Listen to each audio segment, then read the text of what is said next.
apa nanti ketika kurikulum yang kita coba canangkan ini akan bisa didorong menjadi lebih kuat lagi. Tadi kan Mas Zack sempat sharing ya, bagaimana perkembangan sejauh ini, juga dari sisi AMSI juga sudah bercerita apa sudah dilakukan, dan kita dari ruangan ini akan lebih strategis apa nih ke depannya, seperti itu, yang lebih keberlanjutan atau sustainability.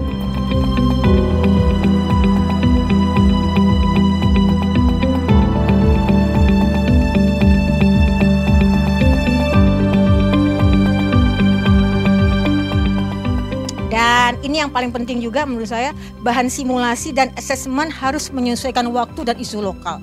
Jadi karena kami ngisinya manual, kegiatan itu ternyata nggak cukup Mbak Heni dan Mas Jack. Jadi mereka harus menulis secara manual, misalnya cara membuat konten positif, kemudian cara melakukan membuat mengidentifikasi berita bohong seperti apa, klarifikasinya seperti apa, itu kan mereka buat secara manual.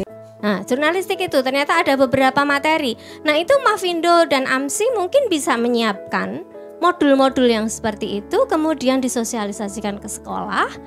Nah, kalau di DIY mungkin bisa matur ke Pak Kadis, kemudian biasanya masuk ke Renbang. Renbang itu nanti biar kami punya program banyak, Mas. Itu masuk ke dalam kegiatan-kegiatan kami.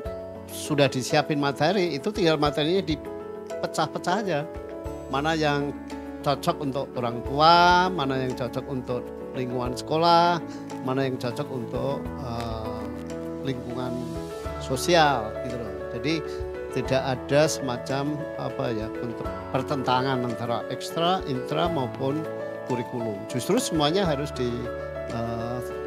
dicoba karena kan meskipun usia pelajar katakanlah, mungkin dia pengaruh hoax-nya dari yang tua.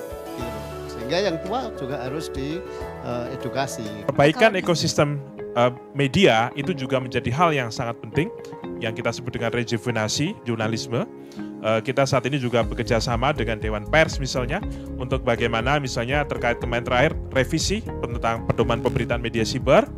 Kemudian juga kita juga mendorong adanya publisher rights ya supaya ekosistem media di Indonesia itu menjadi semakin dalam baik. Sebuah ekosistem yang besar yang selalu dikatakan bahwa media boleh dia bicara tentang konten, tetapi distribusi penguasanya ternyata bukanlah media.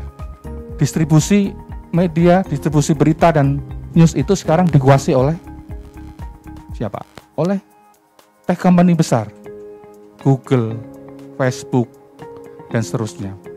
Sekarang nggak ada namanya media yang tidak punya akun sosmed tadi. Tidak ada media yang tidak punya akun YouTube. Tidak ada media yang tidak punya akun TikTok. Kami kan ada kegiatan pengembangan diri melalui organisasi. Ini bisa menjadi salah satu workshop kalau sekiranya memang pemerintah bisa menganggarkan kegiatan-kegiatan workshop ini berbasis organisasi profesi, itu juga bisa dilaksanakan. Gitu. Ini yang sudah akan kami lakukan kerjasama dengan yang Jepang itu adalah akan membawa 18 kepala sekolah SMK dari pondok-pondok pesantren yang besar untuk melihat pendidikan di Jepang. Kami terus terang tidak tahu lebih dalam dan detail tentang teori penyusunan kurikulum dan sebagainya. Tetapi yang kami lakukan oleh Mavindo, oleh media dan sebagainya adalah ikhtiar saja mengembangkan pembelajaran soal cek fakta dan nalar kritis ini kepada teman-teman siswa. Jika kita ingin para siswa dan mahasiswa itu bisa memahami tentang pentingnya periksaan fakta dan literasi digital, maka orang yang memberikan contoh itu kita harus membimbingnya juga. Kita harus bisa mensosialisasikan kepada influencer bahwasanya penyebaran berita hoax itu juga penting. Kalau misalnya kita bisa mengedukasi para influencer bahwasanya kamu kalau menyebarkan sebuah konten itu harusnya memiliki sifat yang positif, harusnya mengedukasi, mungkin bisa mendorong para siswa dan mahasiswa itu untuk lebih berpikiran lebih kritis dan lebih bagus lagi. Di Google itu kita masih menemukan ada saja warga yang kemudian tewas keracunan karena tidak bisa membedakan ini ikan buntal atau ini ikan yang bisa dikonsumsi atau tidak. Dan kalau Bapak Ibu cari itu masih banyak loh.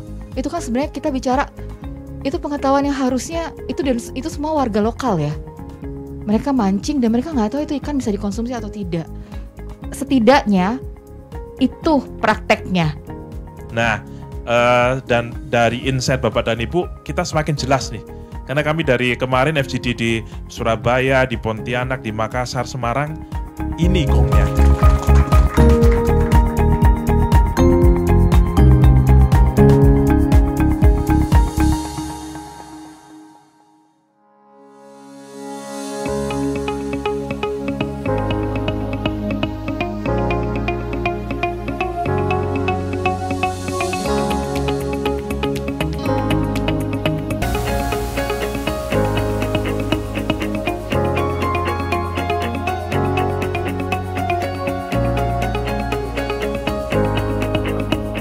Saat ini belum semua guru memiliki pemahaman terhadap cek fakta dan literasi media, ya.